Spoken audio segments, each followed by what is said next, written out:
حضرت امام حسین علی مقام رضی اللہ تعالیٰ عنہ کی شہادت مبارکہ سے جو ہمیں اسباق ملتے ہیں اس میں سے دو ایک سبق آپ کی خدمت میں عرض کرنے۔ پہلے تو یہ یاد رکھ لیں کہ اللہ تعالیٰ نے اپنے محبوب کریم علیہ السلام کی زبان سے ہمیں یہ پیغام دیا ہے کہ تم مجھے یہ کہو کہ اے اللہ، ہماری نماز، ہماری قربانیاں، ہمارا جینا اور ہمارا مرنا یہ سب اس رب کے لیے ہے جو تمام جہانوں کو پالنے والا ہے۔ قل ان صلاتی و نسکی و محیای و مماتی للہ رب العالمین۔ آپ فرما دیجئے بے شک میری نماز، میری قربانیاں، میرا دنیا میں رہنا، پردہ کرنا سب اس رب کے لیے جو تمام جہانوں کا پالنے والا ہے۔ سب سے پہلے تو اپنی زندگی کے اندر 24 گھنٹوں میں سے اچھے طریقے سے سوچ کر، سمجھ کر، فکر کر غور کریں کہ ہمارے پاس 24 گھنٹوں میں سے کتنا وقت ہے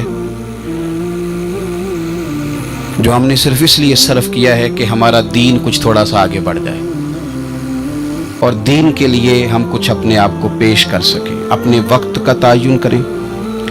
اس کے بعد پھر اپنا جتنا مال اللہ نے دیا ہے اس مال میں سے آپ دیکھیں کہ ہم کیا اس میں سے اتنا کچھ نکال رہے ہیں جو تھوڑا بہت ہمارے مذہب کے لیے، دین کے مشن کے لیے کام آ جائے۔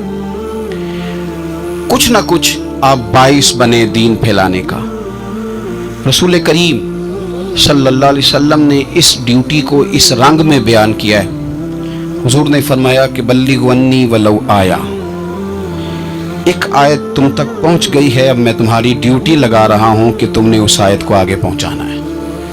صحابہ اگر ابلاغ دین نہ کرتے، تبلیغ نہ کرتے، اپنے پاس چیزیں رکھتے تو ہم تک دین پہنچتا نہ۔ انہوں نے بڑی ذمہ داری کے ساتھ، روایت حدیث کا معاملہ ہو یا حفظ دین کا، بڑی ذمہ داری کے ساتھ پھر ہمارے محدثین نے محنت کی اور کتابیں جمع کر کے ترتیب دے کے ہم تک پہنچائیں۔ ہماری یہ ذمہ داری ہے کہ ہم خیر کی بات آگے پہنچائیں، خیر کی بات۔ ہمیں بڑی مثالیں آتی ہیں، بڑی ساری چیزیں ہمارے پاس ہوتی ہیں، بڑا کچھ ہم کہہ سکتے ہیں، بڑی ہمیں کہانیاں یاد ہوتی ہیں، تو یہ تو ہمیں الجھا دے گا یہ سارا معاملہ۔ کیا یہ اچھا ہو کہ ہم جمعے والے دن اپنے خطیب صاحب سے جو حدیث سنتے ہیں اسے اچھے طریقے سے ذہن میں بٹھائیں اور پھر پورا ہفتہ گھر کے اندر، بازار کے اندر، گلی کے اندر، دوستوں میں، بچوں میں جب بھی بیٹھیں تو اپنی بات مدینے والے رسول کی بات سے شروع کریں۔ اور آپ کو ذائقہ اتنا ملے گا کہ کسی نے حضرت ابو ہریرہ رضی اللہ تعالیٰ عنہ سے پوچھا تھا کہ آپ کو کیا شہد لگا ہوا ہے کہ ہر وقت لوگ آپ کے گرد بیٹھے رہتے ہیں، ہر وقت مجمع ہی رہتا ہے؟ کچھ لوگ ہوتے ہیں نا جی، وہ بیٹھ جائیں تو محفل ہو جاتی ہے، چلنے لگیں تو جلوس ہو جاتا ہے۔ کچھ لوگ ہوتے ہیں تو کہا حضرت آپ کون سا شہد ہے؟ تو حضرت ابو ہریرہ فرمانے لگے شہد میاں کوئی بھی نہیں، میں نہ کسی کو اپنی بتاتا ہوں، نہ باپ دادا کی بتاتا ہوں، نہ برادری قبیلے کی بتاتا ہوں، میں تو جس کو بھی بتاتا ہوں محمد عربی کی بات ہی بتاتا ہوں۔ تو بس یہ آپ سمجھ لیں کہ میری بات بن گئی ہے تیری بات کرتے کرتے۔ تو ایک یہ بات آپ نے ذہن میں رکھنی۔ دوسرا پیغام میرا آپ کے لیے یہ ہے آج کی اس خوبصورت بزم میں کہ دین اور دیندار لوگ ایک نیکی کریں کہ وہ لوگوں کے دلوں میں اگر دین کی محبت نہیں بھر سکتے تو کم از کم نفرت تو نہ بھریں۔ اب تو یقین کریں کہ تکلیف روز بروز بڑھتی چلی جا رہی ہے۔ یوں لگتا ہے کہ دین دنیا میں صرف بحث کرنے کے لیے آیا، لڑائیاں ہی لڑائیاں، مناظرے ہی مناظرے، بحث ہی بحث۔ کیا شکل دکھا رہے ہیں ہم لوگوں کو مذہب کی کہ اس میں صرف بحث ہے، لڑائی ہے۔ نبی پاک صلی اللہ تعالی علیہ وسلم کم ناراض ہوتے تھے، لیکن مسلم شریف میں حدیث ہے، کچھ لوگوں نے شکایت لگائی کہ یا رسول اللہ صلی اللہ علیہ وسلم ہماری مسجد کا امام لمبی نماز پڑھاتا ہے۔ کوئی اتنا قابل تعزیر جرم تو نہیں تھا، نماز لمبی پڑھاتا ہے۔ تو مسلم شریف میں ہے کہ اللہ کے محبوب صلی اللہ تعالی علیہ وسلم غضبناک ہوئے، اور لفظ کیا ہے؟